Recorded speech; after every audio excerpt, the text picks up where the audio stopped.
Hi guys, welcome back again sa aming YouTube channel. Ayan, so, good afternoon sa inyo guys, no? Hindi na good morning.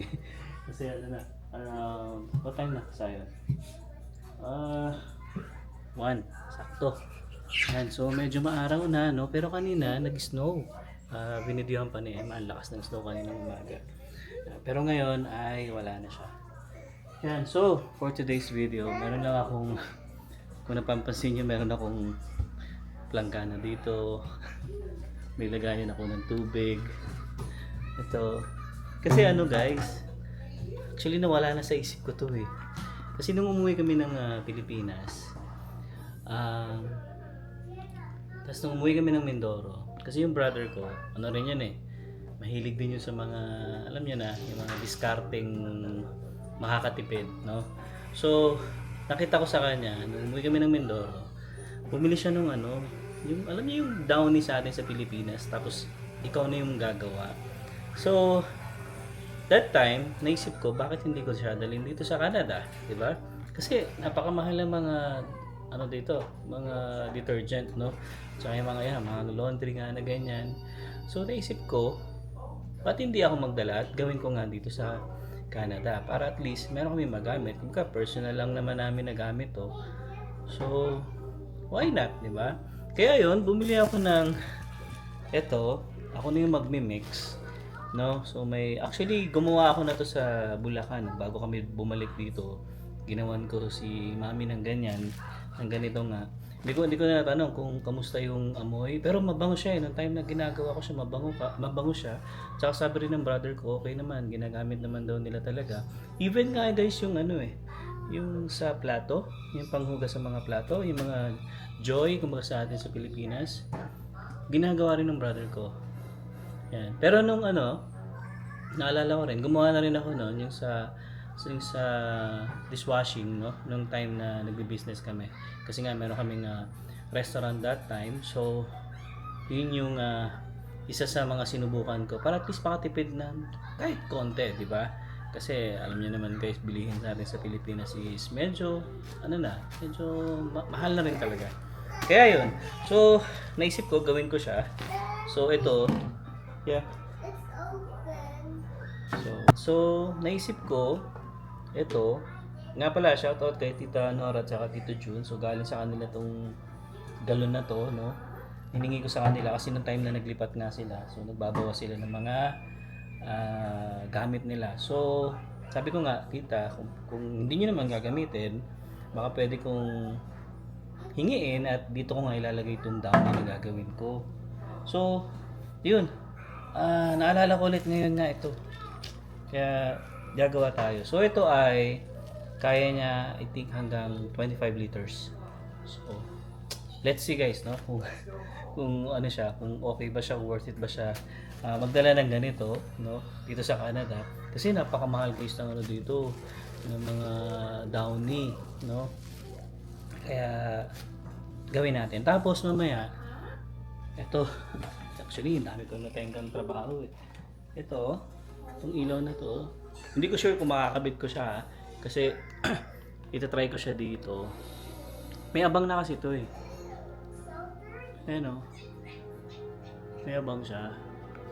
So, nabuksan ko na rin yan before. And may wire nga dyan na nakadikit. And itry ko siyang gawin. Ito nga, itong binili natin ito. Matagal ko nang nabili ito guys, nung bago pa lang kami dito sa bahay. Nalimutan ko na siya ikabit. So, madali lang naman to, dalawang wires lang naman to. And may idea naman ako sa mga ganyan guys, sa mga wirings, sa mga series, parallel, yan. So, pinag-aralan ko naman yan ng college at saka tinuruan din ako ng dad ko kasi sa mga ganyang bagay. So, pagkakabit ng mga ilaw, sa pagwa-wires nga ng mga ganyan, tapos gagawa ka ng mga extension wire, napaka basic na lang din naman yan eh. So, dalawang wires lang naman yan, positive or negative lang naman yan. And susubukan ko siya ikabit dito mamaya para naman gumaganda-ganda yung ating 'di ba? May tama ng ilaw dun sa block natin, no? Ayan. So, for the meantime, bago ko gagawin 'to, syempre lilinisan ko muna 'to. Although malinis man talaga 'to dahil tubig naman talaga ang nakalagay dito. So, hugasan ko na lang din. Tapos, ito nga, yung planggana ko. Yan, dito ko siya hahaluin. Kasi imimix mo lang naman siya, napakadali lang, basic lang naman. So, alright, so, bago ko gawin to, kakain muna ako. Yan, so katataas ko lang guys yung gasatong na galon. Tapos, nasalinan ko muna siya para at least alam ko kung gaano karami yung tubig. So, mga dito ko lang siya siguro lalagyan. No? So, hindi ko siya pupunuin. Para at least, ito, isasalin ko siya doon. Doon ko kasi titimplahin sa planggana eh. Para at least, sakto yung laman na ilalagay natin dito. Kasi mamaya baka sobra. So, wala na akong iba paglalagyan.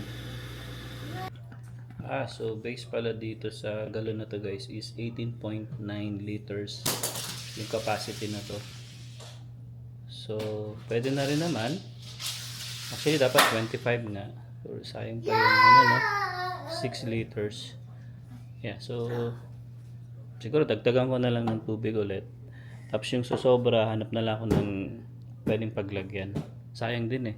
Kasi yung isang timplahan na to, 25 liters kasi to. So, yeah. Hanap ta. So, susobrahan ko na lang. Sakto na lang din pala guys yung planggana namin. So, hindi ko na siya matatagdagan kasi halos mapupuno na. So, hahaluin ko pa kasi siya eh. Daddy, what do we So, baka matapon. Or siguro babawasan ko pa ng konti. Yan. So, binabasa ko yung manual niya. So, actually, lalagay mo lang talaga siya lahat dito. Then, imimix mo lang siya. Tapos, ito yung mauuna, gel, sabi niya. Then, sumunod yung This is itong 4-in-1. Then, look like jelly. ito, yung pabango niya, at saka yung color niya. So, pink yung ano ko. Actually, may mga ano to guys, may mga tawag sila kung ano yung klase ng bango niya, ganun. Pero hindi ko matanda kung ano yung in-order ko. Alright, so, yeah, mix ko lang muna to. Pero babawasan ko yung tubig. Kasi aapaw.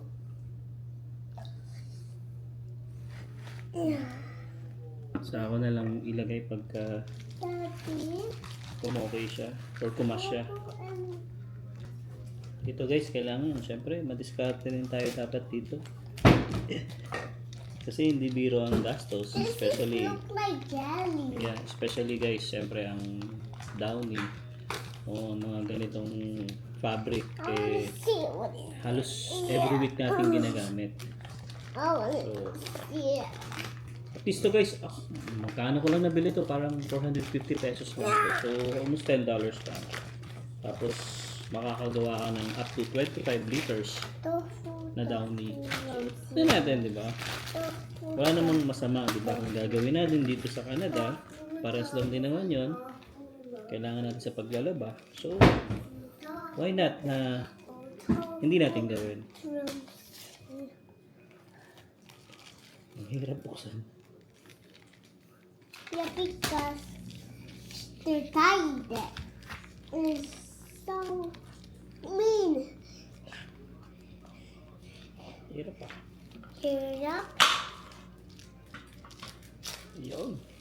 Umarangan yan. Yeah. Yan. Pero parang mas maganda ata buksan dito na lang sa gilid, no? Okay. Pero wala eh, nabuksan ko na. So, okay na yan. Okay. Oh. Ang mahirap dito yung paghahalo. It tastes. It's not. Kasi kailangan madurog yung ano eh, yung gel. Oh. It's so good. It's Yung ginagawa ng brother ko, meron siya yung drill, no? Tapos lalagyan niya yun ng parang bakal para pag umikot yun, meron siyang parang yung sandok. Yun, ganun yung ginagawa niya. You don't have those. You don't. Parang ganito. Oh, what do you mean? Oh. Pwede naman siyang kamayin, actually. Hindi naman siya, ano, Dirty. pero kailangan madurog yung gel. Jen. Yeah. Kuya, did you best friend do that? Okay. And you work? You work? Durugin ko muna yung gel. Okay. Ow. Yeah, haluin ko lang muna to. Then, mamaya pakita ko sa inyo yung paglalagay ko ng mga ganito. Kasi medyo matagal to guys. Kailangan kong durugin yung mga gel. Alright. Guys, naisalin ko na pala yung tatlo. Yung 481, yung coloring, at saka yung scent niya. Ayan. So, ito na siya. Hinahalo ko pa ng maigi. Kulay pink pala to. Ayan. Kailangan haluin ng maigi para yung mga chemicals ay kumapit ng maigi. Tapos na to, isasalin ko na siya dito sa galon natin. Alright? Alright, so yun guys, no? Nagsasalin na ako dito sa galon natin. So yung manual ko lang to. Wala ko yung budo eh.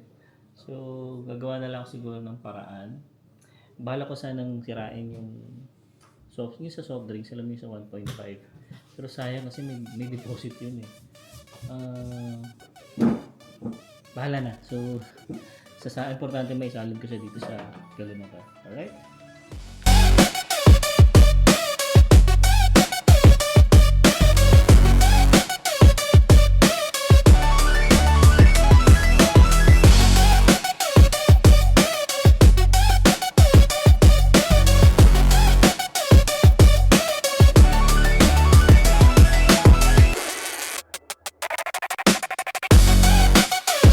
Guys, no, tapos na. Ayan. So, color pink yung ginawa natin.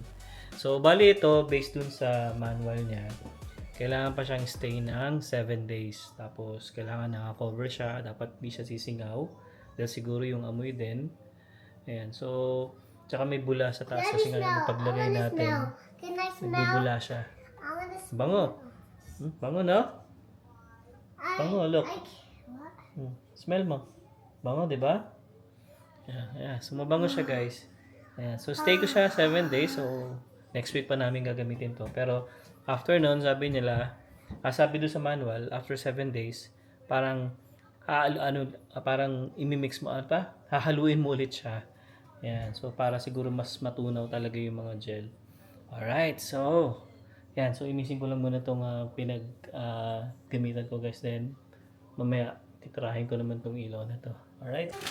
And so ngayon guys ay pinag-aaralan ko tong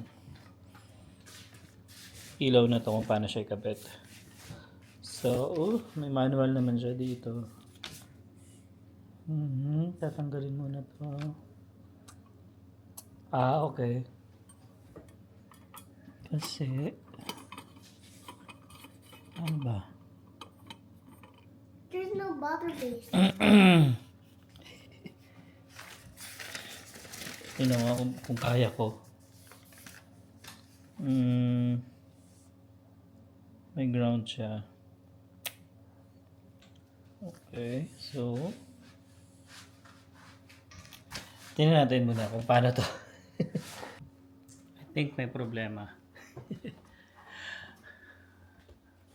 Maliit yung wire. Hindi ko siya matatap. So, hindi man lang parang pinasobrahan yung wire. Ayan o. Ito na agad siya. Ayun. Pwede pala ilahin. Ayun. Okay. Akala ko hindi pwede. Mahaba naman pala. Okay. That's good. Nag-check din ako sa online. So, meron naman. Tsaka meron naman dito sa manual niya kung paano ikabit. Dali lang naman. Kaya nag-gloves na rin ako. Tsaka may switch yun dito eh. Ito. Itong switch na to. Kasi itong tatlo na to, meron yan. So, ito ang wala. So, feeling ko, ito yung switch niya. So, check natin. So, nag-gloves ako ng may rubber para hindi tayo ma-kuryente if ever may live man ito, no?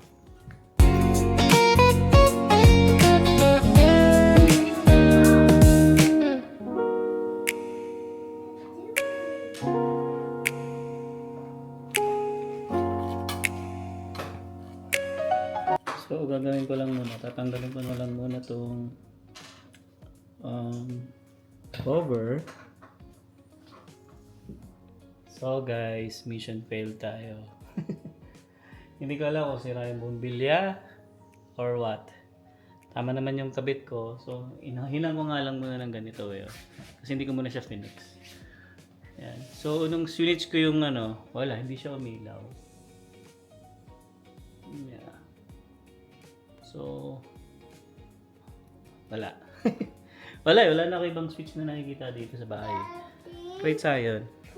Wala na eh. Ito lang yun eh. Ito lang yung nag-iisa dito na walang pinaggagamitan.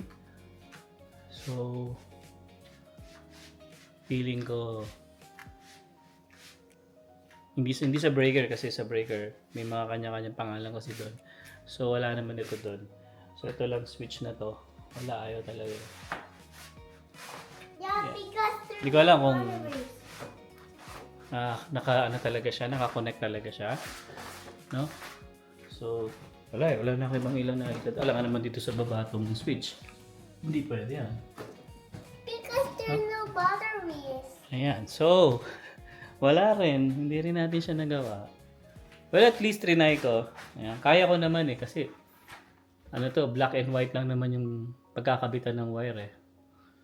So, wala naman ng iba. Ayan o. Hinang ko lang muna siya. Pero, secured naman yan. Come, Ayan. please. So, Come. yung wire mahaba siya. Ayan o. So, ipapasok ko na lang ulit sa loob. Kasi hinila ko siya. Kala ko maikli. Tapos nung hinila ko, ayan. So, okay naman siya. Ayun. So, wala. Ganun talaga. So, ibabalik na lang ulit natin. Then, lalagyan ko na lang ng electrical tape yung balatan ko na to. Alright. So, yun guys. Balik ko lang muna itong pinaggagawa ko na to.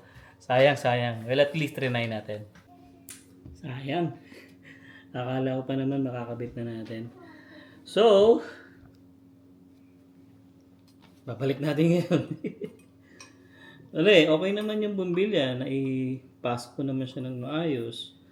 So, feeling ko baka nga hindi siya buo or ewan eh, hindi namin alam eh. Kasi wala talaga eh. Kahit anong gawin ko sa switch, wala talagang nangyayari. So, balik na lang natin. Sayang yung effort ko na yun ah. Kasi tagal ko na nabili to guys, tong na to. Pero nabili ko lang to sa sa Goodwill. Parang $5 ko lang siya nabili. May bumbilya na rin siyang kasama, dalawa. Tapon mo sa basura. Dali. Ayan, so yun lang. Ganun talaga ang buhay. So, babalik na natin lahat. Okay, so yun. Kailangan nating ibalik ang mga pinagamitan natin. So, ito pala guys, no, itong barena na binili ko na to, itong Let Heli na to. Sale ko lang to nabili guys nung Boxing Day. Yan, so nag-sale dito. Actually, itong Let Heli na to, kung naaalala nyo, or sa mga nakapanood ng vlog ko, meron akong power station na to, itong Let Heli na to, mismong itong same brand na to. Ang kagandahan kasi na to guys, yung battery na to, ayan, so, share ko na lang din sa inyo guys, para at least kung gusto nyo bumili ng ganitong klaseng drill, maganda rin siya. Actually, meron na rin akong na to, impact wrench, yun nga, power station. Tsaka kagandahan nga dito, yung battery niya, pwede mo gamitin kahit saan. Kasi yung power station ko guys, meron siyang dalawang extra na ganito na tag 20 milliamp. Ito naman kasi yung kasama niya dito sa mismong package niya na to. Yan. Kasama na itong battery na to na 10,000 amp. Kasi yung mga battery niya, pwede mong gamitin kahit saan. So, yung impact wrench ko rin, andun na yun sa kotse ko, naka-ready na yun doon. Para at least kung maplatan man tayo, may pang tanggal tayo. Tsaka maganda, portable siya. Diba? So, yun lang. Tapos, kumpleto naman siya ng mga ganito.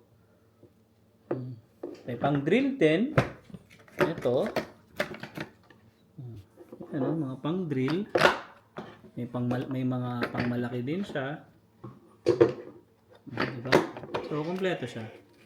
Kaya maganda. Alright, so ayun na nga, impake. Missing lang muna natin itong mga pinagamitan natin na to. Kasi, kailangan ko nang iakyat din itong mga gamit ko na to. Kasi ginamit ko to guys nung ano eh. Nung, nag-ayos ako ng furnace. Ito yung ginamit.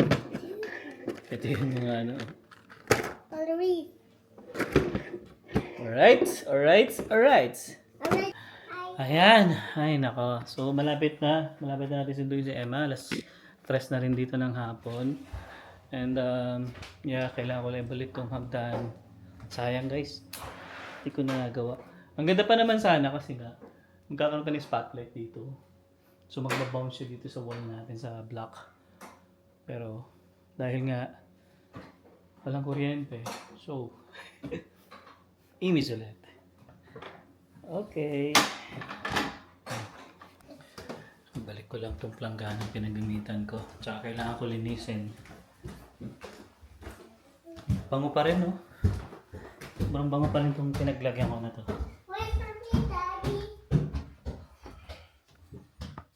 So, ayan, open mo nga yung light. Okay. Okay, guys. So, yun. Siguro, dito ko natatapos itong vlog na to, no? And yun na nga, guys, no? Mission failed tayo dun sa isa. Yung sa ilaw natin. Pero at least, nagawa ko na yung, yung downy. Yun naman ang importante. Kumbaga, sabi ko nga, itatry ko lang naman tong ilaw na to kung gagana. So, yun. Hindi nga nagumana. So, okay lang, di ba?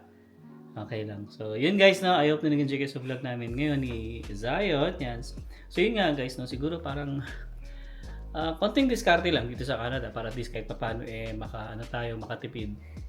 Kasi mura ko lang din naman talaga siya nabili sa Pilipinas and why not kung susubukan naman natin, di ba? Wala namang mawawala. Tsaka sa amin naman personal use lang naman yung downy na yan. Alright, so hanggang dito na lang. We'll see you on the next one. Peace.